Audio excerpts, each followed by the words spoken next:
Hello students, आप सभी का एक बार फिर से स्वागत है आपके अपने YouTube चैनल पे।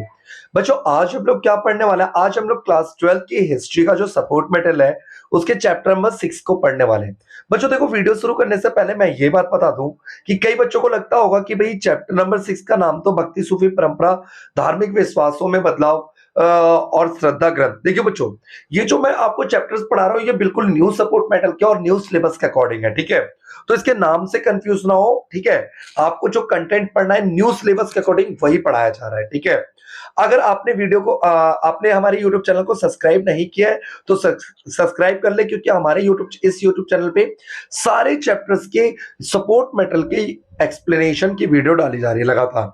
तो बच्चों, आज हम चैप्टर नंबर 6 शुरू कर रहे हैं जिसका नाम है भक्ति सूफी परंपरा, धार्मिक विश्वासों में बदलाव और श्रद्धा ग्रंथ, ठीक है? इस चैप्टर में जो हम पढ़ेंगे बच्चों, लगभग 8वीं सदी से लेकर के 18वीं सदी के बीच जो भी धार्मिक बदलाव हुए, धार्मिक आंदोलनों के बारे में पढ़ेंगे, ठीक है बच्चों? तो देखिए, इस काल में क्या हुआ था? इस काल के नूतन साहित्यिक स्रोतों में संत कवियों की रचनाएं हैं, ठीक है? जो संत कवि वगैरह होते थे ना, उनकी रचनाओं को शामिल किया गया। इतिहासकार इन संत कवियों के अनुयायियों के द्वारा लिखी गई उनकी जीवनियों का भी इस्तेमाल करते हैं। जो इतिहासकार होते हैं ना, उन्होंने इन संत कवियों की जीवनियों का भी इस्तेमाल किया है। भक्ति आंदोलन का प्रमुख उद्देश्य असमानता, ऊंच नीच, अमीर गरीब, छोटे बड़े की भावनाओं को समाप्त करना है। जो भक्ति आंदोलन का जो मुख्य उद्देश्य क्या था? जो समाज के अंदर असमानता है, ऊंच नीच है, अमीर गरीब के बीच खाई है, छोटे बड़े की भावना है, इसको समाप्त करना। इसको क्या करना बच्चों? समाप्त करना। पूरी पूरी जो कि उड़ीसा के मुख्य देवता को 12 शताब्दी तक आते आते जगन्नाथ विष्णु के स्वरूप के रूप में प्रस्तुत करती है। देवी की उपासना अधिकतर सिंदूर से पोते गए पत्थर के रूप में किया जाता था। इस काल में बहुत सी भक्ति परंपराओं में ब्राह्मण, देवताओं और भक्तजनों के बीच महत्वपूर्ण बिचौलिए बने रहे। प्रारंभिक भक्ति आंदोलन जो कि लगभग 6ठी शताब्दी ईस्वी में शुरू हुआ था, उसमें अलवार जो कि विष्णु के भक्त होते हैं और नयानार जो कि शिव के भक्त होते हैं, उनके नेतृत्व में हुआ था। इन्होंने क्या करा बच्चों? जाति प्रथा और ब्राह्मणों के प्रभुत्व के विरोध में आवाज उठाए, ठीक है? इन्होंने स्त्रियों को महत्वपूर्ण स्थान प्रदान किया। जो ये अलवार और नयनार थे ना, इन्होंने ब्राह्मणवाद पर इन्होंने क्या करा? आवाज उठाया और स्त्रियों को महत्वपूर्ण स्थान दिया। और अंडाल, देखिए अंडाल जो थी ना, एक स्त्री अलवार संत थी। और अमायार कर इक्काल अमायार जो थी, एक नयनार स्त्री संत थी। नर ईरा दिव्य प्रबंधन अलवार संतों का एक मुख्य संकलन है। ये नल ईरा दिव्य प्रबंधन याद रखना बच्चों, इंपॉर्टेंट है, ठीक है? ये एक धर्म ग्रंथ है। इस ग्रंथ को तमिल में पंचम वेद के रूप में इसको स्थान प्राप्त है, ठीक है बच्चों? देखिए, धर्म के इतिहासकारों ने भक्ति परंपरा को 2 मुख्य भागों में बांटा है। एक तो सरगुण होते हैं और दूसरे निर्गुण। देखिए, सरगुण क्या होते हैं? सरगुण में ना शिव, विष्णु, उनके अवतारों, देवियों की आराधना की जाती है, ठीक है? और वही निर्गुण में ना अमूर्त। देखिए, सरगुण में मूर्ति की पूजा होती है और निर्गुण में मूर्ति की पूजा नहीं होती बच्चों, ठीक है? यहाँ पे निराकार ईश्वर की उपासना की जाती है। भक्ति परंपरा एक प्रमुख संत, देखिए सरगुण भक्ति परंपरा और निर्गुण भक्ति परंपरा। सरगुण में राम भक्ति शाखा जो तुलसीदास के द्वारा चलाई गई, कृष्ण भक्ति शाखा जो कि सूरदास मीराबाई के द्वारा चलाई गई, और निर्गुण परंपरा के अंदर ज्ञान मार्ग की शाखा कबीर के द्वारा और प्रेम मार्ग की शाखा किसके द्वारा? जायसी के द्वारा, ठीक है बच्चों? आगे देखते हैं। देखिए, 12वीं शताब्दी में कर्नाटक में एक नवीन आंदोलन का उद्भव हुआ जिसका नेतृत्व बासवन्ना नामक एक ब्राह्मण ने किया था। इसे वीरशैव या लिंगायत आंदोलन भी कहते हैं। इन्होंने पुनर्जन्म के सिद्धांत पर प्रश्न चिन्ह उठाया कि भाई मरने के बाद का जीवन किसने देखा है या कैसा होता है। व्यस्क व विधवा विवाह को मान्यता प्रदान की। ये शिव की आराधना लिंग के रूप में करते थे। जिम्मी जिम्मी क्या होते हैं?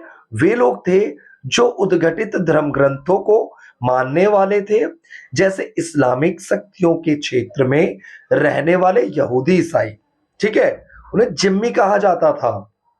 आगे देखते हैं, जिन्होंने इस्लाम धर्म कबूल लिया, उन्होंने सैद्धांतिक रूप से इसकी 5 मुख्य बातें मानी। पहला देखिए, जिन्होंने इस्लाम कबूला ना, उन्होंने 5 सिद्धांतों को मानते थे।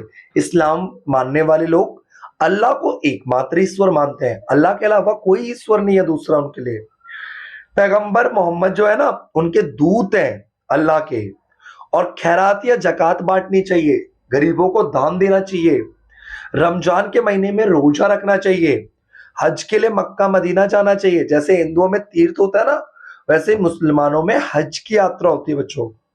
16वीं शताब्दी तक आते आते अजमेर की ख्वाजा मोइनुद्दीन चिश्ती की दरगाह बहुत ही लोकप्रिय हो गई थी। इन्होंने भारत में चिश्ती संप्रदाय की शुरुआत की।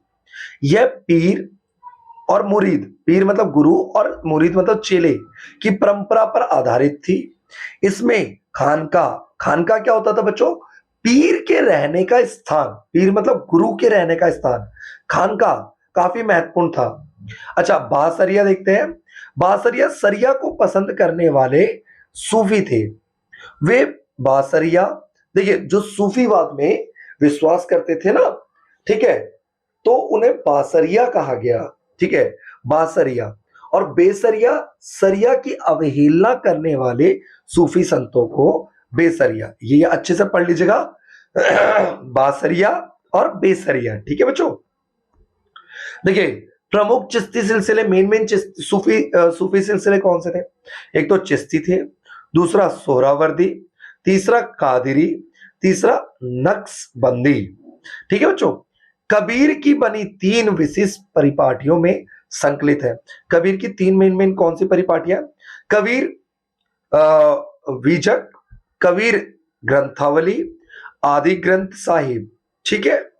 आगे देखते हैं बच्चों, बाबा गुरु नानक जो थे ना, बाबा गुरु नानक ने निर्गुण भक्ति परंपरा का प्रचार प्रसार किया। अभी मैंने आपको बताया था ना, निर्गुण क्या होता है बच्चों? जिनमें कोई किसी मूर्ति की पूजा नहीं की जाती। ये किसी नवीन धर्म की स्थापना नहीं करना चाहते थे। इनकी शिक्षाओं को आदि ग्रंथ साहिब में संकलित किया गया, ठीक है। आदि ग्रंथ साहिब में उनकी शिक्षाओं को इकट्ठा किया गया। गुरु नानक के उत्तराधिकारी तथा 10वें गुरु गुरु गोविंद सिंह साहिब ने खालसा पंथ की नींव डाली तथा सिखों को एक सैनिक बल के रूप में संगठित किया। अच्छा, मीराबाई भक्ति परंपरा की सबसे सुप्रसिद्ध कवित्री हैं। इनमें इनके गुरु संत रविदास नीची जाति के थे। गुजरात और राजस्थान के ना गरीब परिवार में मीरा प्रेरणा की स्रोत बनी। चिदम्बरम, तंजावुर, गंगेकोड, चोलपुरम। अच्छा, ये गंगेकोड चोलपुरम जो है ना बच्चों, ये याद रखना, आपके मैप के लिए बहुत इंपॉर्टेंट है, नक्शे में आता है। के विश्वास शिव मंदिर चोल सम्राटों की मदद से निर्माण किए गए थे। चोल सम्राट परांतक प्रथम ने कवि अपार, सबदर और सुद्रार की धातु प्रतिमा एक शिव मंदिर में स्थापित करी। अच्छा, ये समझ नहीं आया होगा आपको, मैं थोड़ा डिस्टर्ब हो गया था, सॉरी। देखिए, चोल सम्राट परांतक प्रथम जो थे ना, इन्होंने कवि अपार, समंदर और सुंदरार की धातु की प्रतिमा शिव मंदिर में लगवाई, स्थापित करवाई। नाथ, जोगी, सिद्ध जैसे धार्मिक नेता रूढ़िवादी ब्राह्मणवादी सांचे के बाहर के थे। इन्होंने वेदों की सत्ता को चुनौती दी तथा अपने विचार आम लोगों की भाषा में इन्होंने लिखना शुरू करे, ठीक है बच्चों। सैद्धांतिक रूप से मुसलमान शासकों को उल्मा के मार्ग, देखो, जो मुस्लिम राजा होते थे ना, मुस्लिम शासक, उनको उल्मा के मार्गदर्शन पर चलना होता था तथा उनसे आशा की जाती थी कि वे शासन में शरिया के नियमों का पालन करवाएं। मलिच्छ शब्द प्रवासी समुदाय के लिए इस्तेमाल किया जाता था। यह वर्ग नियमों का पालन नहीं करते थे, संस्कृति में से विभिन्न भाषा बोलते थे। तो बच्चों, यहीं पे इंपॉर्टेंट जो हमारी क्लास 12 की हिस्ट्री की सपोर्ट मेटेरियल है बच्चों, यहीं पे हमारी ये खत्म होती है, ठीक है। तो बच्चों एक बात मैं आपको ये बता दूं कि यहाँ पे ना हमारे जो यूट्यूब चैनल पे अभी फिलहाल में 12th क्लास की जो हिस्ट्री की, ज्योग्राफी की, पॉलिटिकल साइंस की, ठीक है, सोशियोलॉजी हो गया, आपका होम साइंस हो गया, इन सब की वीडियो लगातार डाली जा रही है। तो बच्चों देखो, जिस तरह की वीडियो की जरूरत आपको है तो वो आप हमें कमेंट करके बता सकते हैं, ठीक है, कि सर इस तरह की सुधार कीजिए, इस तरह की वीडियो हमें उपलब्ध कराइए, तो वो भी वीडियो हम लाने की जरूर कोशिश करेंगे। ठीक है, आप ही की तो सपोर्ट से हमारा यूट्यूब चैनल ग्रोथ करेगा बच्चों। ठीक है, तो आप हमें प्लीज गाइड कीजिए। आप कहते हैं ना, हम आपके गाइडर बनते हैं और आप हमारे गाइडर बनिए, और अपने दोस्तों के साथ चैनल को जरूर शेयर करें, सब्सक्राइब करें, क्योंकि हमारा चैनल ना बच्चों ग्रोइंग पीरियड पे है। ठीक है, अभी हमारा चैनल शुरू ही हुआ है, तो आपके हेल्प से ही हम आगे बढ़ेंगे। ठीक है, थैंक यू फॉर वॉचिंग।